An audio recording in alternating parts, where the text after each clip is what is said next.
We're ready to go? Yeah. Let's do it. All right, we already prayed. Oh, Remember that time we prayed? Yeah, I remember that time we prayed. And it was because we prayed that we had the inspiration to realize that there was a problem with the recording. I guess the Holy Spirit was working and moving. See how it works? If we just believe in the Holy Spirit, He makes things happen. Leads us to achieve. Love it. All right, so Spock is a Vulcan. Spock? Yeah, is a Vulcan. I had this experience yesterday, so it's the Who first. Is Spock? It's our Spock. You know, Mr. Spock from Star Trek. I don't watch that. Star Trek. Thank you. It's all. Chris came in with a life-saving hand gesture. We've started religious ed again. Like the new school year has started, right? And so I've got all the kids are coming in, and I've been trying to visit as many classrooms as I possibly can. And as I try to visit each class and talk to the kids, I'm finding that they're asking these little questions, and the questions are always good. It's really kind of entertaining, but their understanding of God, they're trying to figure out what is God. Right?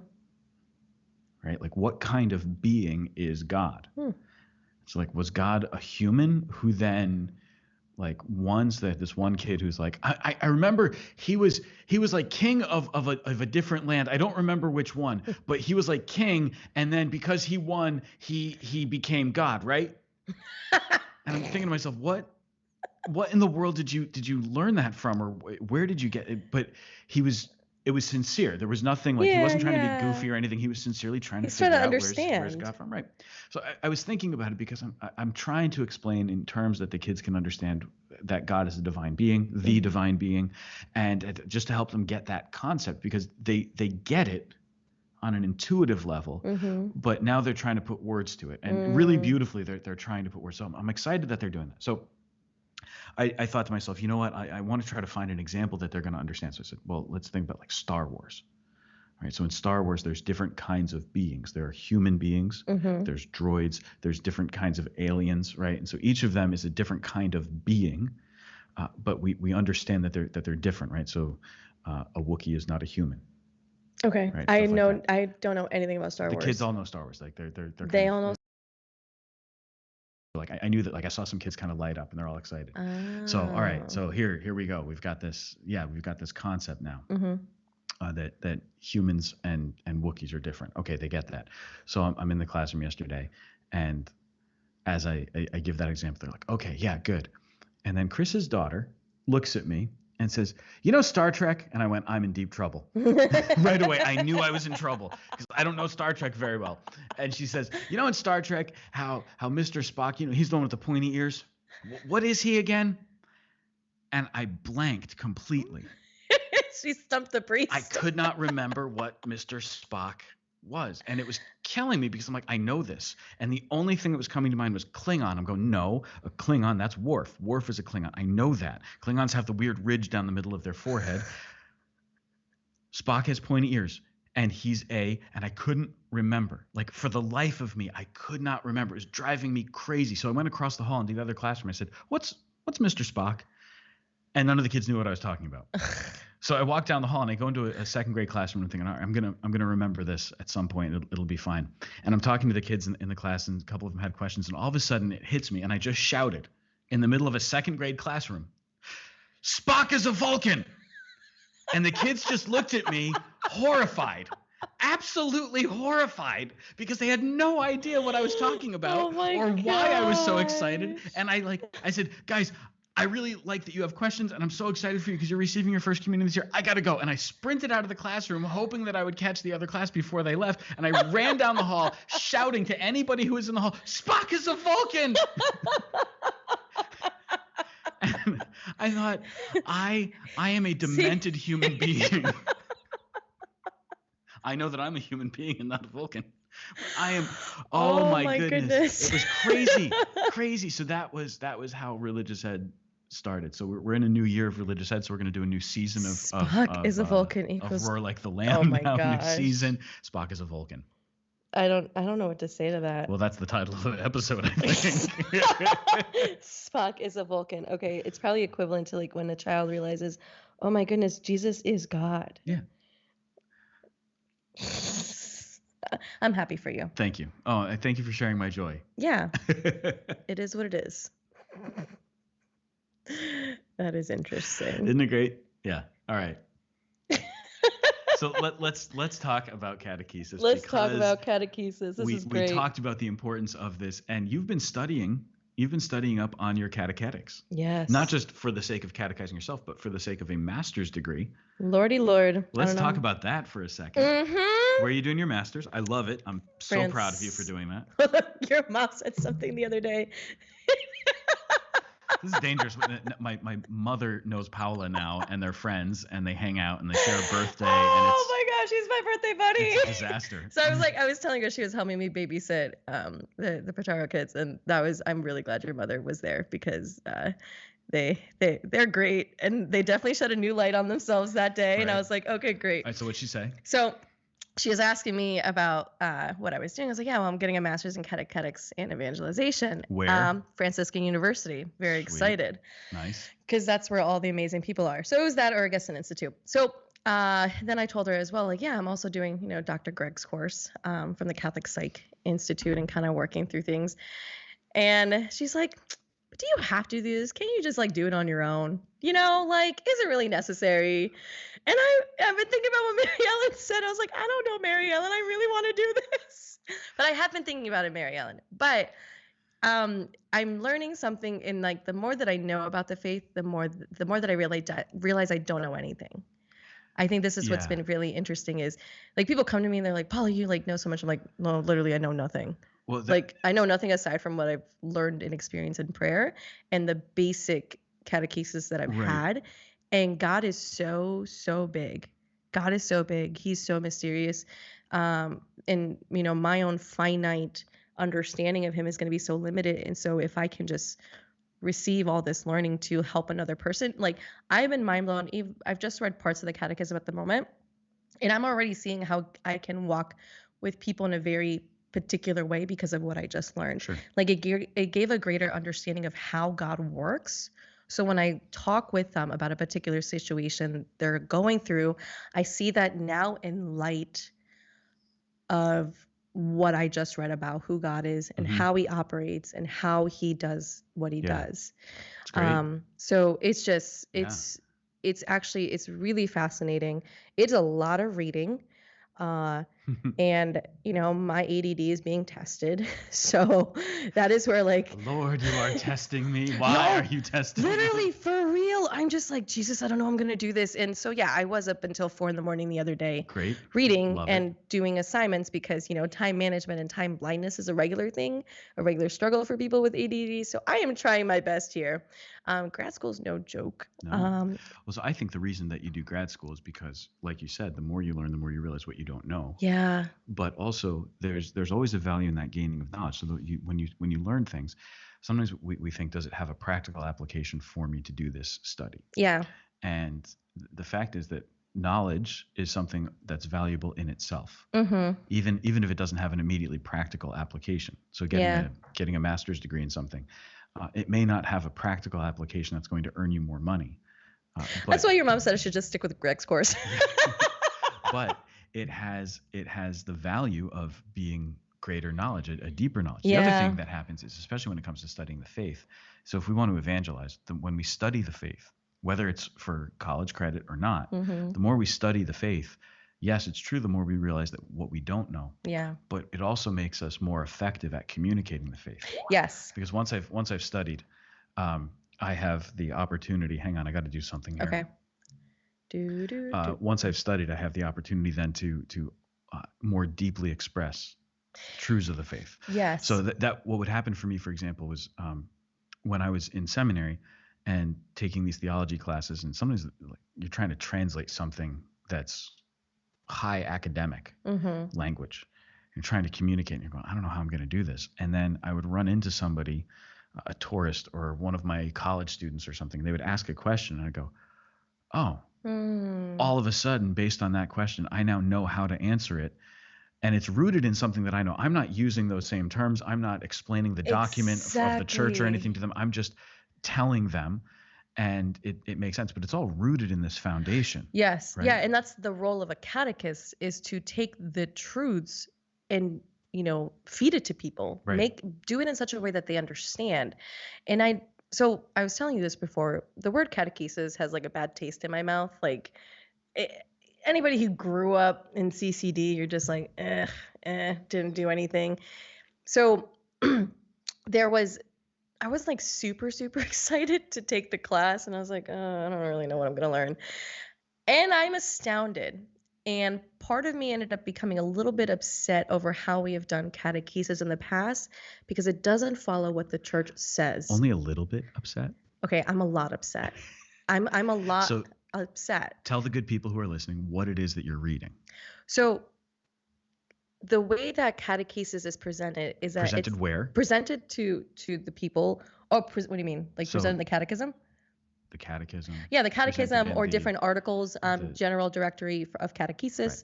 Right. We got to cite our works here. Yeah. So the Catechism of the Catholic Church, the General Directory for Catechesis, and the companion to the Directory of Catechesis. Right. So all these 3 books, they're all kind of saying the same thing, but what I like is how they take what's in the catechism, and in some of these, like the companion, for example, is just making it more readable in such a way that you can just like take the information. And what we have done with catechesis is that we have just let it kind of stay within the realm of a theoretical concept that we're just passing on to people, hence the intense memorization, or I just have to know this information to pass, this particular grade, which it's in some spaces people have done that. Like I'm taking a quiz about what I know. And the other thing that I found very interesting was that there are actually 3 strands of catechesis. It's not just the catechetical part, but it's also the liturgical and the pastoral. And what I have found what does each of those parts mean? So the liturgical part, it's worship, going to mass, being a part of the sacramental life of the church. That pastoral part is the communal life of the church. So being a part of a community, and that can take on many different forms. What you have to recognize is a full experience of the gospel is all 3 of those. Most of us, depending on kind of how we are, if we grew up in a family that was really faithful and they understood the value of they understood going to mass every Sunday is important. And you were also introduced to adoration or different devotions. And then you were also in communion with other believers on a regular basis. And you were also receiving that formation. You have a living experience of the gospel, because the gospel is supposed to be a living transmission. It's not just an idea. Mm-hmm. And just the very thing that's what tradition is. Tradition is a living transmission of the gospel. And what has happened, and in my own experience, kind of recognizing is, when I look at the fact that I have had 2 experiences of catechesis. The one is when I was younger. The second was when I was a young adult going through RCIA. Very vastly different. When I was younger, my family did not go to Sunday Mass. Mm-hmm. There was no understanding of who God was. It just felt like I had to go to a class, receive a lecture. I had no idea what the guy was talking about. I still had no idea who God is, but there was no encounter with the mercy of God, which is one of the things that stuck out. Is catechesis should lead someone to encounter the mercy of God. So it needs to be a personal encounter with the living God. And then when I was in college, I was going through RCIA, but I was a part of a small group and I was going to Mass on Sunday. So now all parts of this was the full experience of me as a catechumen going through. You were a candidate. You weren't. I wasn't a catechumen. Okay, I used it wrong. A catechumen is only someone who is not baptized. Oh, never mind. Okay, so I was a candidate because I still had not received confirmation. Right. So there was this full experience of the gospel, and it made me so upset that we didn't do justice to giving the people their inheritance. Well, but your experience was conditioned by the fact that as a family you didn't go to Mass. Right. And then also it was a lecture based and so catechesis fails when it's only theoretical. Primarily, yeah, but the big reason that catechesis fails and the reason that we have such bad catechesis and the reason that the catechetical programming that we've been doing for so long across the country. And now we can speak primarily from our experience here in the United States. We don't know. I don't have the data necessarily. I bet the Pillar has it. thepillarcatholic.com. Great podcast. They do all kinds of great things. Yeah, listen to the Pillar. It's fantastic. But I think they probably have a whole bunch of. They've probably done all the research. They've got a guy who does a lot of statistics for them and does the research. Awesome. Really digs into it. I bet they've got some global numbers on the effectiveness of catechetical programs. But kind of the primary weakness that we have is that no matter what we try to do here, when the students are with us, if it's only classroom stuff, if we were incorporating the idea of devotion and prayer and mass and the liturgical elements, if we were encouraging them to participate in the life of the Christian community, it all falls flat if the parents don't pray with them at home, if the parents don't take them to mass. If there's no Catholic culture in the home, then it doesn't really matter what we're doing, right? So a huge part of what was missing in your experience of catechesis was that you didn't go to mass as a child. And what changed and transformed your entire experience of catechesis as a young adult was that you were going to mass and you had a community and it was intentionally prayerful and you had all those other elements kind of woven in. So my experience of catechesis growing up was actually the opposite. It was, why do I have to go to this class when I go to church? we go to church every Sunday. Why should I have to go to this class? This is dumb. My thinking was, I'm learning about God when I go to church. Now, I had an intuition about that, which was correct. I was learning about God when I went to church. Right. I didn't understand that there was even more to know about God, and that actually that's what the catechetical thing was supposed to be providing. Catechesis in my parish was not especially strong. So there wasn't a whole lot that was really grabbing my attention and making me realize that. And the thing was that there were questions that I had. My parents realized that. That's why I ended up going to Catholic school. My parents sent my brother and I to Catholic school because they realized that there was a limit to what they could teach, but they also realized there was a limit to what catechesis could do. Whereas being in the Catholic school environment, it meant that the faith was integrated into all different aspects of our day, including in a religion class. Now, when you shift from your catechetical material being something that I have to go to this class and I don't really understand why I have to go to this class, to it is now one of the subjects in school on which I'm going to be graded. Let me tell you start thinking about it differently. Like I have to pass this class. Okay. I have to get a good grade in this class and it's kind of expected. And then you realize this might be the easiest class to get a good grade in. This shouldn't be all that difficult. So you start to dive in a little bit more to the academic part. But if there's something liturgical, something devotional that's woven in, but most importantly, it wasn't that we went to mass together as a class. It's not that we had devotions as a class. It's not that we had religion class. It's that all of that was happening while at home we prayed as a family and I went to mass. And I'm so convinced that the biggest problem that we have faced for now decades, and we haven't solved this problem. No, we haven't. Is that we're not going to. Now, we talked a little bit about some of the origins. We'll come to that in a second. Yeah. But tell me more about what you're reading in the National Directory. What's it telling you? What is the Catechism presenting as the outline for catechesis? Well, we haven't gotten that far because it's still only week 2. But at the very least, it's just those 3 things. Like, how is it that we're, in regard to evangelization now, it's how do you bring to light each of those areas, the pastoral, the liturgical, and the catechetical. And that is what the new evangelization is re-presenting a truth that is already there.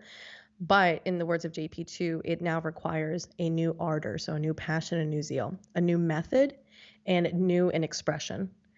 And this invitation to take what we know about who God is, how God reveals himself, and man's response. I mean, that's kind of sums up catechesis. God is revelation. He reveals himself completely in the person of Jesus Christ, inviting man into a deep, intimate relationship with him, and invites man to respond to that invitation. That's what we're teaching, like that you were made for an eternal relationship with God out of his loving goodness, and that he planned for that. And so the way to catechize, and as I'm understanding it, it's okay, you're teaching people how to have this relationship with God, to know about God, but then also to know how to live out that relationship. But there was something I heard a couple years ago that has always struck me, that sometimes with evangelization is that we are catechizing people who have not yet been evangelized. Right. We are catechizing people who have not been evangelized. And so we're not catechizing on fertile ground and fertile soil. So when we're teaching in a very particular way, what's the state of the heart of that particular person? Is it rocky? You know, like in the parable that Jesus says, like the seed will fall on rocky ground, but it won't take root. And so the heart needs to be tilled, needs to be tended to in such a way to lead a fertile ground so that when you catechize, it's taking deep root and leading to a transformed life. Right. That's the point of catechesis, is to lead the person into a transformation of life, into a new creation. But what have we been doing instead? Do the opposite. It's not even that we do the opposite, it's that we've never really paid attention to the fact of who we have in front of us. Yeah. What we normally do, and most of our catechetical material and programs are kind of geared in exactly the same way year after year after year. Mm-hmm. We do these things. This is how we set it all up. So here we're going to do this, and this. We're going to use this book. Mm-hmm. And this book, here's the thing that I've been realizing more and more over the years, and I'm grateful for some of the things that we've been able to do here. Actually, I was just talking right before we started recording. I was talking with one of our catechists. Mm-hmm. She stopped me outside, and she was saying how excited she is because we use the Baltimore Catechism, Mm-hmm. which gives really basic information. And she said they don't have the basics, so we have to give them some basic information.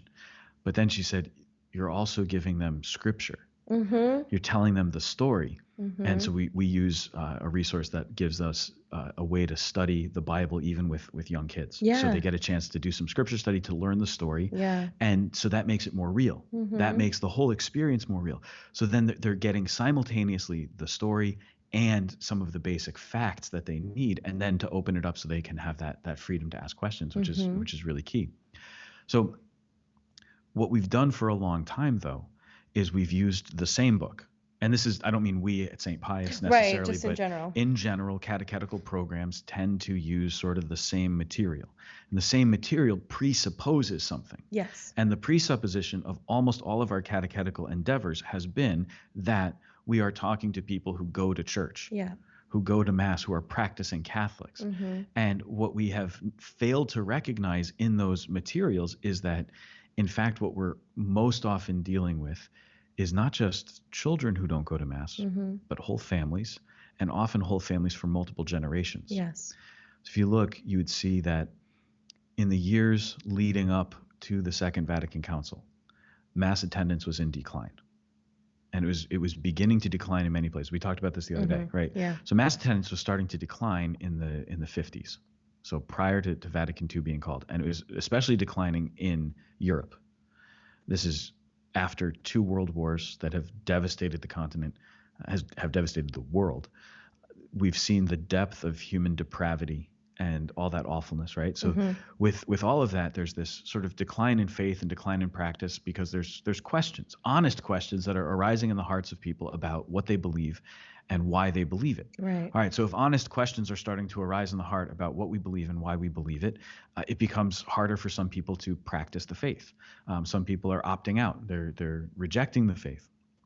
So this Mass attendance part is in decline.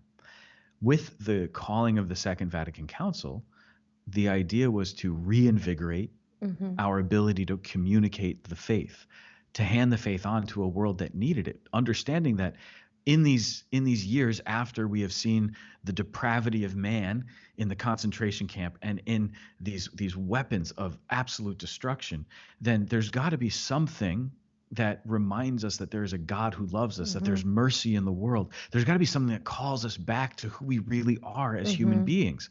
And that thing that calls us back is actually precisely the gospel. Yes. That Christ teaches us what it is to be truly human, that he teaches us our true purpose in the world, and that our true purpose is not for this world, but rather for heaven. And so our purpose on this earth is to be moving towards that gift of heaven, right? So that's what the council's goal is to do, to re-communicate, to re-present the gospel in a way that can be understood by the modern world and received by the modern world. Now, unfortunately, in the post-conciliar years, very often the attitude came about that everything has changed. Yeah. The timing of the council ended up really working to our disadvantage because it coincided with the 60s. Yeah. Right? So the spirit of the And so 60s. that idea that you have to question all authority, never trust anyone over 30, and all of that other stuff, right? Now that I'm over 30, I kind of see the value in that. I never trust anyone over 30. But anyway, no, there's this attitude of we've got to question everything. So culturally, in the secular world, there's this attitude that everything has changed. But now we see that the council is taking place, and that there's a movement afoot where things are going to be different. Yeah. So the interpretation then came out that somehow Vatican II has changed everything.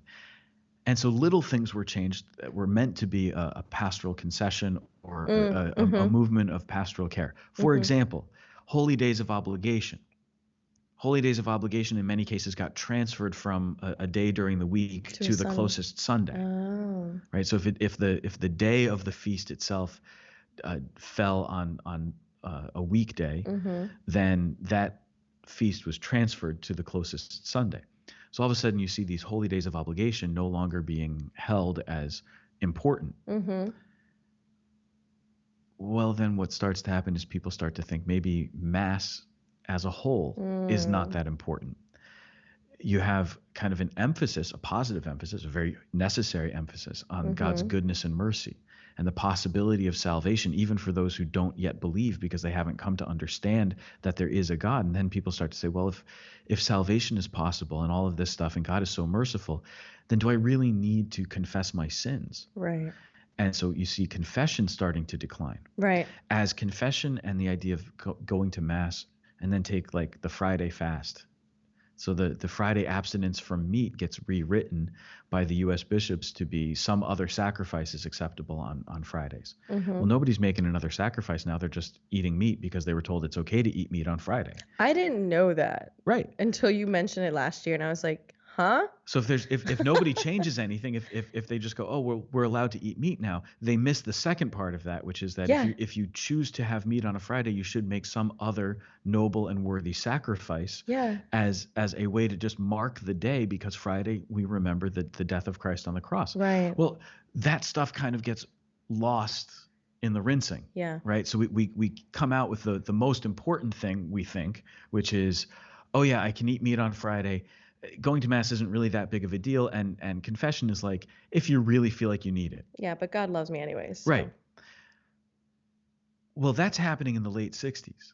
Yeah. Right, and into the early 70s. So then what you have is, let's say, Gen X, millennials, who are now parents, by the way. Every parent in our religious education program is either a Gen Xer, a young Gen Xer, or a millennial, an older millennial. So these like generations that sometimes we get kind of smacked around for all these things, like, well, you should be like this, you should do this. Look, we were given what we were got, and that is why we are what we are. That it doesn't matter, that it's not that important. Yeah. And then you're going to be mad that we're trying to recover something because we have discovered how important this is. You know. So what happens is you have generationally. And this is really broadly speaking, and it's overly simplistic, right? But really broadly speaking, you have multiple generations that were not necessarily given the faith. Now, that doesn't hold true in every instance, of course. There were many people who never lost the sense that going to Mass is important. There were many families, many parishes, many places where the sense of the faith being handed on and the necessity of the sacraments was always emphasized. Yeah.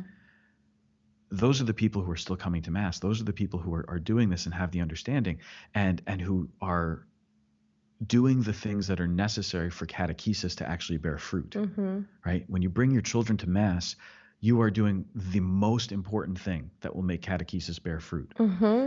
That's the most important thing you can do. If you want your kids to understand what's going on and to get anything out of their religious ed, bring them to Mass on Sunday, every Sunday, no matter what. Because they're going to pick up on what they're learning in class and connect it. Like that for me is what happened when I was a young adult. I was in class at RCA and things were being taught to me, and then I would see it in Mass, or I would have like a particular personal revelation of it in Mass. I'm like, now this is so cool. The other part was as a young adult, you were able to understand I was able to grasp onto things a little bit more. At an adult level, you were understanding, which is important, right? Right. But then think like, all right, parents teach their kids to go to Mass.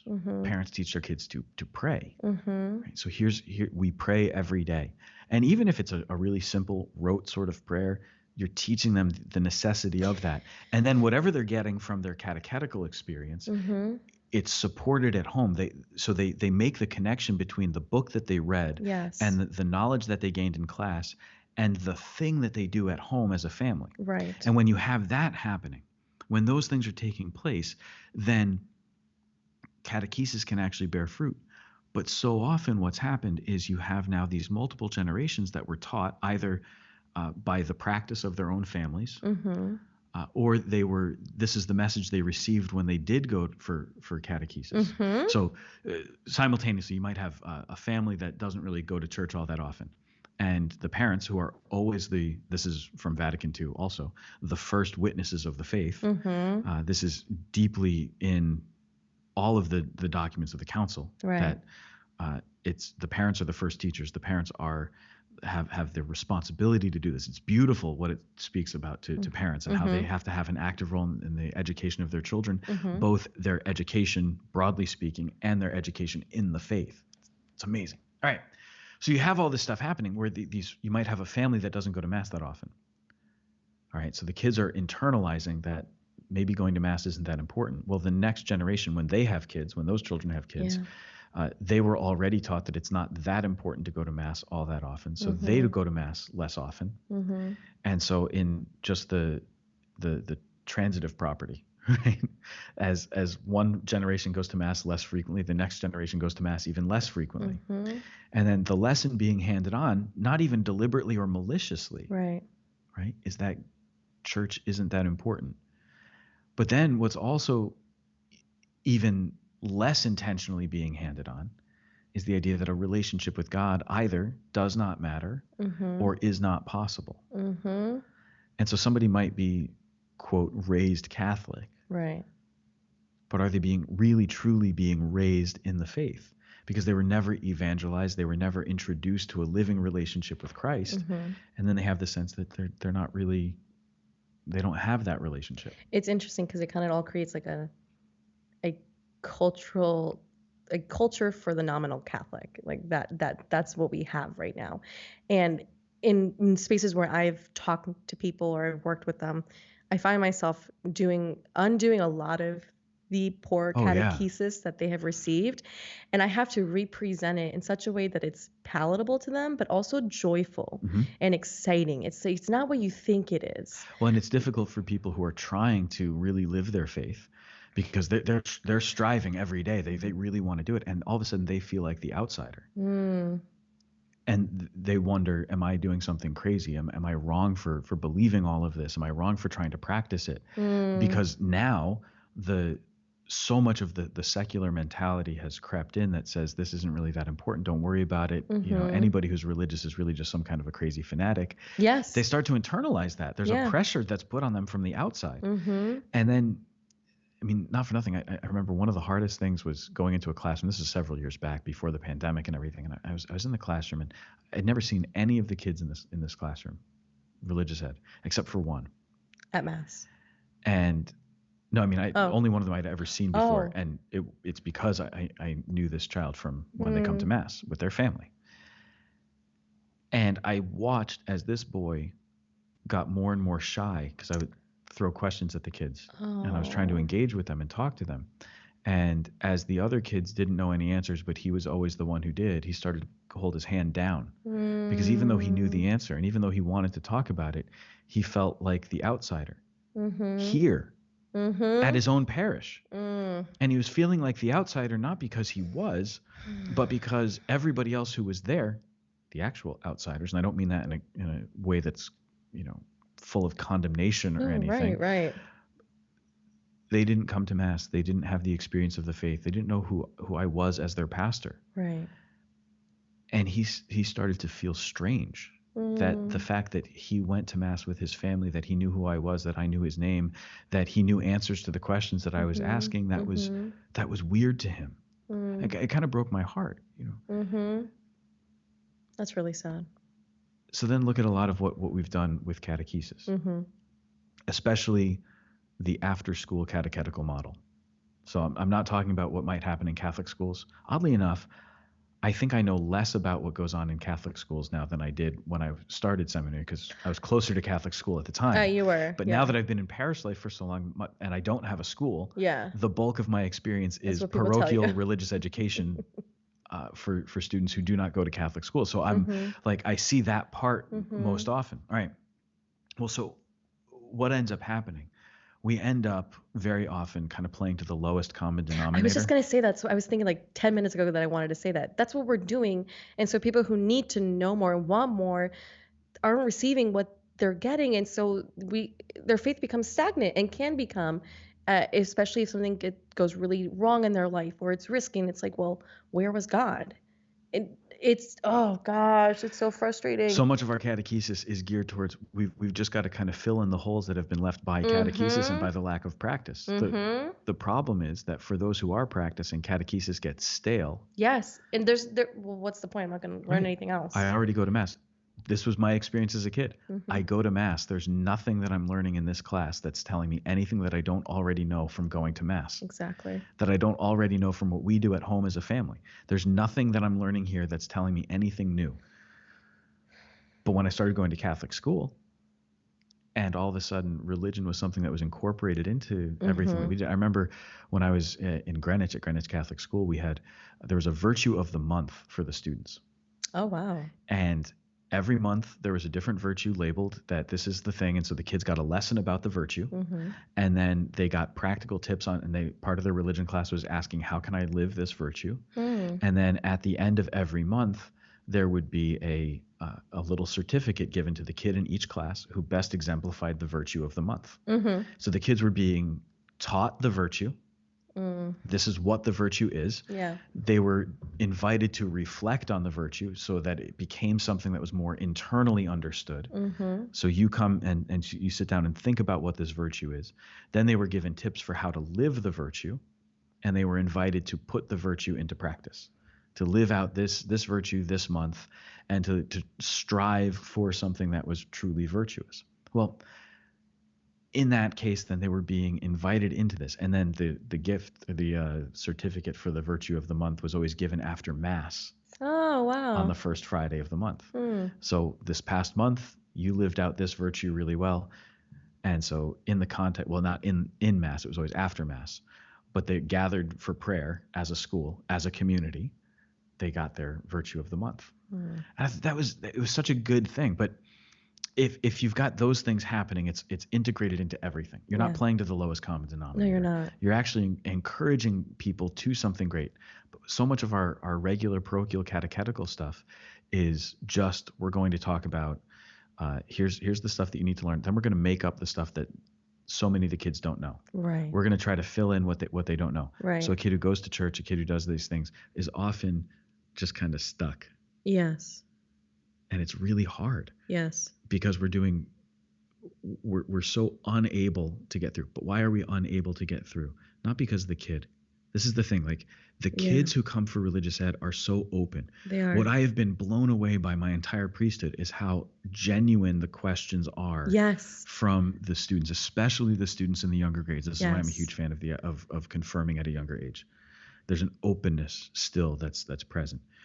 And then in the middle school age, they need to be challenged more to that community, to that service. They need to be challenged to prayer and to understand themselves now in a relationship. They don't need another class. No, they don't. Right? They need an experience now of like, what does it mean to follow God? What does that look like? And so as you were talking about us playing to the lowest common denominator, not just in catechesis, but when we present the gospel too, what's the thing that a lot of people kind of fall under? It's, well, I just have to be a good person. And the high call of the gospel, like that great adventure that God is inviting us to, that wasn't always presented. And so it's like, well, not much is required of me anyways. God loves me. I'm going to go to heaven anyways. So we don't talk about sin. We don't talk about confession. We don't talk about how we need to be heroically virtuous in all these areas. And because that message isn't being talked about enough, or like well known enough, though it is, we're trying our best in our different spaces. We have this very mediocre view of Catholicism, and Yeah. then this is what it is. And so we have a bunch of mediocre Catholics going away, but that's not what the church is trying to tell them. Right. Exactly. The church is not, but its delivery has been mediocre, and we have produced mediocre Catholics. That's the best summary that I can give. I think you're nailing it. So I spoke last week with a friend of mine who is an Episcopalian minister, and he had found from your local brotherhood that you pray with. He found, and I don't know exactly where he found it, but he found an old sacramentary. Do you know what the sacramentary is? No. So the sacramentary was the book that we used for Mass. That's what it was called. Oh, before it was called lectionary? No. So the sacramentary was the book for Mass. Oh, okay. The prayers of the Mass. It's properly called the Roman Missal. The Roman Missal, that's what I meant. Sorry, yeah. But the early English translations called it the sacramentary.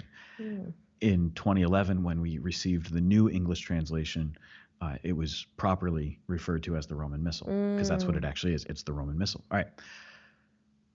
And he said, do you want to talk about this? I said, sure. I'll come by and I will bring the Latin typical edition of the Roman Missal, and I'll bring the new English translation of the Roman Missal, and we'll just do a side-by-side comparison of these three books. And he goes, that would be awesome. Nerds. So we sat down, we had a beer together, and we laid out these three liturgical books side by side, and we talked about them. And as I was showing him his Latin's not very good. He's Episcopalian. He's Episcopalian, exactly. We can let it slide, right? So as I was showing him the side-by-side comparison of the prayers of the Mass, I said, look at this, the current translation, the current English translation versus the old Latin the old English translation. And he was reading it, and he said something that I thought was really interesting, because he was reading the two of them side by side, and he pointed to the sacramentary, to the older version, and he said, the anthropology is too high. So the anthropology, that is the understanding of man. Right. He says man is exalted too much in this. Whereas in this one, God is the one who's the active party. And it's man approaching God, asking for these things that only God can give. Because God is primary initiator.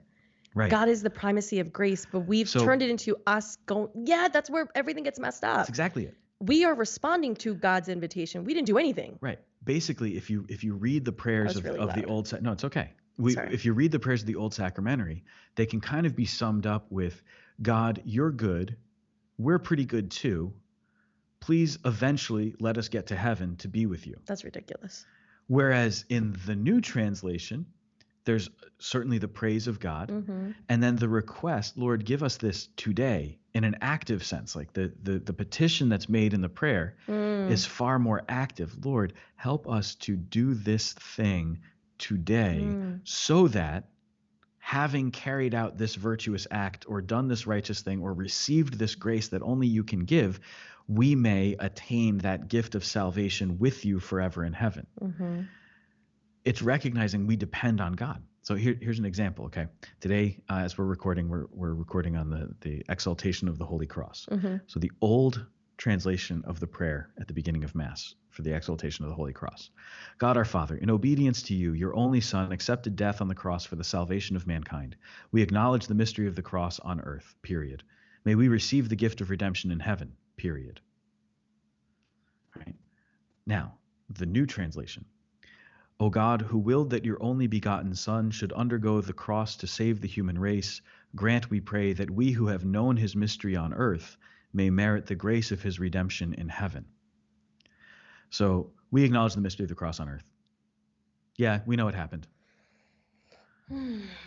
We'd like to go to heaven someday. Grant, we pray, that we who have known his mystery on earth may merit the grace of his redemption in heaven. So have known past, but also there's an active sense of this. Instead of just like, we acknowledge it and it's done, period. So the tone is different. There's also in the preface, when we say it is truly right and just, in the old translation of the preface, every preface was, we do well always and everywhere to give you thanks. Yeah. Right? So I remember as a kid hearing that saying, we do well always and everywhere. I'm like, I don't do well always and everywhere to give God thanks. I know that because what's the big thing every time in class when we talk about, this is in religion class in school, and every time we talk about prayer, one of the most important ways to pray is to pray in thanksgiving. And I know that I'm not always thankful. So I'm sitting there going, why in the world does it say we do well always and everywhere to give you thanks when I don't do well? Sometimes I do bad. And I know that otherwise, why would I go to confession? I remember sitting there as a kid being confused and then learning in 8th grade the word behoove and understanding all of a sudden that, oh, it behooves me. It is good for me. So we do well actually means it is good for us to do this. But now we say it is truly right and just, which means it's not just that it's good for me. It is right and just. It is just. By giving thanks and praise to God, we are fulfilling righteousness and justice. This is the right thing to do. And if I don't do it, then I'm clearly doing something wrong. But this is the right thing, as opposed to, yeah, I do pretty well. Because that's as much as the translation was supposed to be understandable. What actually happened was the translation was not understandable. No. Because I had a gross misconception of what that meant until I finally got to a place where I understood the vocabulary better, even though the word behoove is a little bit more complicated than well. Right? So this is part of the problem. So often we've actually gone against what John the 23rd called for in the councils. That's why I was making you read the opening address. Yes, right? It's great. The opening address of the Second Vatican Council that Pope St. John the 23rd gives is powerful, because he says in this council that the desire is to communicate the immutable truth of the faith, the unchanging truth of the gospel, to the world that needs to hear it in a way that can be received by the world, but without changing or diminishing the gospel. Yes. But so often, if you look at some of our catechetical materials, so often what it does is it just diminishes the force and the truth of the gospel, so that, like you were saying before, that idea of the adventure of living the Christian life, that's stripped away. Yes. There's no, that's for me, that's when Catholicism became attractive. Because someone started laying out the trail ahead of me, and I was like, that's a really big mountain. I'm a little nervous, but you said it's going to be fun, so let's go for it. And it really is adventure with Christ. You know, some people would describe it as a roller coaster, however you want to call it, but like in the ups and downs, life is just not worth it if you're not living it with Jesus. Nothing makes sense. And in the monotony of everyday life, the busyness that we're accustomed to, feeling like you're going through the motions, when Jesus is invited into that, you have this new ardor, you have this new energy, this new feel about how you go about life now. Life is no longer the same. The way that you look at it, the way that you approach it, it's something just so powerful. So like I had a really difficult week last week, with my family. Like it was just a really bad situation. Physically, I was so stressed. I had like a migraine. My body was so tense. It was awful. And the situation just got worse with this particular family member. And what I fall into is a constant need of saving people from their own disastrous decisions. And this particular family member just keeps doing it again and again. So it's like 6 years of the same situation. And I was just so mad. I was so mad at her. I was so mad at like myself, because here I am like, hey, Paula, give up your time and your resources. And you're falling back into the same trap. I've got to save it. And you know that you do that. I know that I do that. It's not good for you. It's okay. That's why we talk about it in therapy. We're identifying my savior complex. And I was in the car, and I started praying a rosary. I was like, bless the mother, you got to come and help me. After I prayed the rosary, I felt a little bit better. I felt like the tension in my body release a little bit more. Then I started talking to God the Father. And then he inspired me with a word. He said, can you be like the father in the story of the prodigal son? And all of a sudden I understood. The father in the story does not go after the son in his mess, but he waits for him, ready to receive him, already having forgiven him. But that when that son comes to his senses, as it says in scripture, he came to his senses, he goes and repents and comes back into relationship. And so God right now is asking me, right now with what's happening with this particular person, you can't, here's your healthy boundary. 2, be ready to receive this person in mercy. And then this Sunday, the gospel was the story of the prodigal son. Right. So how beautiful that in the messiness of my week last week, I turned to God in prayer. God came into my heart and my mind, made me look at the situation from a completely different lens than if I were to simply look at it from like my own perception, which would have just led me into a vortex of despair and pity and annoyance and anger. Oh, vortex, nice. That's the best way to describe great it. Description. I love it. Yeah, and so what did God do? God in his mercy spoke to my heart and pulled me out of that space and asked me to look at the situation from his point of view, to think of it and go look at it from his mind, take on the mind of Christ in the situation, but also take on the heart of Christ in the situation. And so a couple more things occurred a little bit more where then I was, but as things developed over the week with other particular family members coming at me for things that really there was no need to, what maintained was God's peace. Yeah. So God does not promise that there isn't going to be suffering, that there isn't going to be difficulty, but he does promise his presence. And he does promise that he is going to walk you through a situation, just in the same way that he led the Israelites through the Dead Sea, the waters opened. God is going to do the same. He is going to lead you through situations and not simply around something and like, oh, well, God, you didn't do this. You didn't prevent me from doing this. He goes, I promised I would be with you. I said that. Right. I promised that I would be with you always and forever. But you see, if in the catechetical experience, you've not received that truth, that God is with you in all things, and that's a positive thing. Yes. If you've not received the experience of praying and approaching God in confidence, in trust, if you've not experienced the beauty of his mercy, and catechesis has just been the experience of I get dropped off at this building and I have to go to this, and then there's no backup to it at home. There's nothing happening with the family. There's no going to mass or anything like that. Then you don't receive the understanding that, in fact, I need God. Similarly, if you don't have the experience of a Christian community surrounding you, then you don't think to yourself, not only can I pray through this moment, but I can get other people to pray for me when I can't pray for myself. Exactly. Because I know that's something that you were doing too. Oh, yeah. In the midst of it, you texted me to ask for prayers. Yes. And it's because you knew that you had community, you had people around you who would pray on your behalf when you were stuck in the chaos of a situation that it's hard to pray in those situations. Oh, I didn't know. I really didn't want to. Like, that's what I found myself in those 3 days. When I couldn't pray, other people were praying for me until I got to a point where I can then turn to God. I was so stressed I couldn't pray. Right.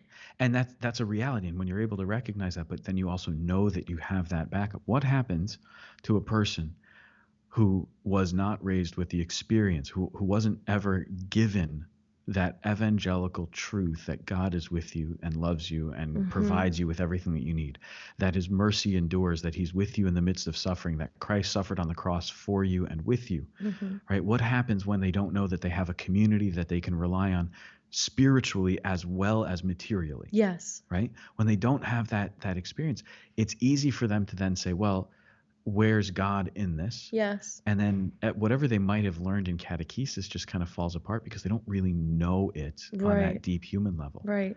So here's the exciting thing looking forward, because we've criticized the state of catechesis. We can no longer be prophets of doom. As John the 23rd says in here. Right. I don't want to be a prophet of doom. So the positive thing There's is so that much, yes. in our present day, there are lots of voices that are helping to reform the way that we do catechesis. Yes. Who are trying to seek to make evangelization and catechesis go hand in hand as they should. There's a movement underway, even here in our own Diocese of Bridgeport, to enhance the way that we do catechesis, to include all of those things, those exact things that the General Directory for Catechesis calls for, those exact things that the Catechism of the Catholic Church highlights, these truths, the transcendentals of truth, goodness, and beauty. So to teach the truth of the faith as it comes to us from the church, to teach the scriptures as they're handed down to us, but to then also introduce people to the experience of the beauty of God, the beauty of creation even.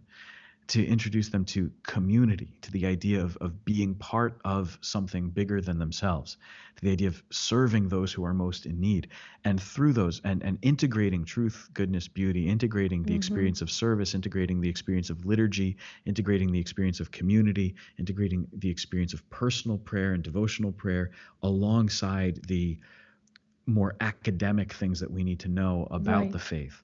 Integrating all of that as a whole into every aspect of catechesis. Right. Reclaiming culture, the Catholic culture as it should be. And that's the goal.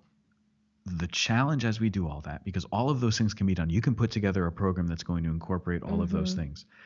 The challenge is that we so often direct our catechetical endeavors exclusively to children. And more we need to remember that these have to be directed to families and to adults, because the only way we're going to support the children in doing this is if their parents understand that they belong to this community as well. When the parents understand that they're part of a community, when the parents come to a deeper understanding that God is present. And it's amazing what happens when parents do this. Yeah. Because you see it happen with adults. That something a light switch gets flipped, and they start to understand more about their own call to be in a relationship with God. They start to live their faith with more zeal. And then as they do that, it helps the children. The kids become more involved in the living of the faith. That's the beauty of it. If we focus exclusively on the kids and we don't involve their parents and even their grandparents, then we can't really do much of anything for the kids. Exactly why we're doing small groups. Yeah, we've got to do this thing where there's that outreach to the families too, to help them to realize that, look, Mass, coming to Mass, being part of the Christian community, being part of the worshiping community, being part of the believing community is so essential, is so important. Right. Which is why I guess when you look at the three strands, the pastoral part, that's accessible. That's your gateway. It's an easy one. It's an easy one. It's a low-hanging fruit. Beauty is the one that so often gets people because they see things that are beautiful. They understand intuitively what is beautiful. And because they have that intuitive understanding of beauty, they're attracted to what is behind it. Exactly. The beauty on the outside actually always gives way when we're talking about the Catholic faith to the beauty of the gospel, which is the lived relationship with Christ. All right. I want to finish with this story. Okay. So I told the kids yesterday they were reading through a little thing about the rosary. And so one of the kids asked me, why does it say that the rosary has stopped wars? What does that mean? Is that true? So I told him about the Battle of Lepanto and Our Lady of the Rosary on October 7th, and this beautiful feast that we celebrate every year, and the way that the praying of the rosary called for by Pope St. Pius V led to this miraculous naval victory over the Turkish or Ottoman fleet. I think it was the Ottomans. Anyway, led to this miraculous victory and saved Christian Europe, saved all of Christendom from being completely demolished. Wow. By this much larger, much more powerful, much more well-equipped army, Navy carrying an army, however you want to say it. This miraculous thing that happened because the Christian kingdoms of Europe united in praying the rosary. And in praying the rosary intensely, this war was stopped basically before it started with this single naval battle. And so how powerful, how beautiful that this can happen. Now, it's kind of a radical story. So this kid is like, did that really happen? Like, yeah, that really happened. Yeah. He goes, cool. And then he looks at me and he says, maybe, Father, you should tell President Zelensky to tell the people to pray the rosary, and that way Ukraine can beat Russia. Oh. And I'm going, all right, first of all, I love it. I'm not entirely sure that President Zelensky, who is Jewish, is going to get behind praying the rosary to defeat Russia, but he seems like a pretty open-minded guy. He might go for it. But he would understand Gideon. Oh, and he would totally get the idea of praying and praying for safety and for victory. He'd be on board. Because it wasn't with the story of Gideon. He had 35,000 soldiers. Yeah, the smaller number. And then God gave him 300. He goes, you're not going to win this on your own. For lest you think that on your own power you won this battle, I'm going to dwindle your army to 300. Right. And then you're going to beat them. Yeah. Because I'm the one who does this. Well, so the way we ended it was, okay, that's a great suggestion, but I have an idea for something that you can do. Right? Because it's nice to say, well, maybe people should do this, but what can you do? So I don't know. I said, you guys could all pray the rosary for peace in Ukraine and for the end to that war. And they go, that sounds hard. And I said, but you have right there, right in front of you, you know how to pray the rosary now. I'm like, yeah. And then one of the kids goes, we're going to the chapel next week. That's beautiful. Because next week, part of their lesson is going to be coming over to pray in the chapel. Yeah. So that's the integration That part. is, yeah. That's the bringing it all together. Yes. Like when it's not just facts, it's not just a series of things that you have to memorize, though it's important to memorize those facts. Sometimes we've knocked the idea of rote memorization too much, that like as though it doesn't matter, but it's a building block. It's a foundation for further development. Right. So give them the chance to come in and pray. Give them the chance to actually sort of see the faith lived out and how they're going to live it out. And then challenge them. Pray the rosary. Pray the rosary for peace in Ukraine. And maybe they'll do it. That's awesome. It's crazy. That's really cool. All right. I think that's enough for today. Yeah, we were really passionate about this. It's great. Bring your kids to Mass. Teach them the faith. It's so beautiful. It's so good. It is. It is. And then, small groups will be coming out. Of course, if you're listening to this podcast, you're already bringing your kids to Mass. Let's be honest. That's definitely true. Right? Yeah. That's okay. definitely true. Just to acknowledge. So your job then is to tell your friends, bring your kids to Mass, or bring your kids' friends to Mass, or your friends' kids to Mass, whichever. It doesn't matter. And that's it. I'm Father Sam Kachuba. And I'm Paola. You forgot your name. Roar like the lamb.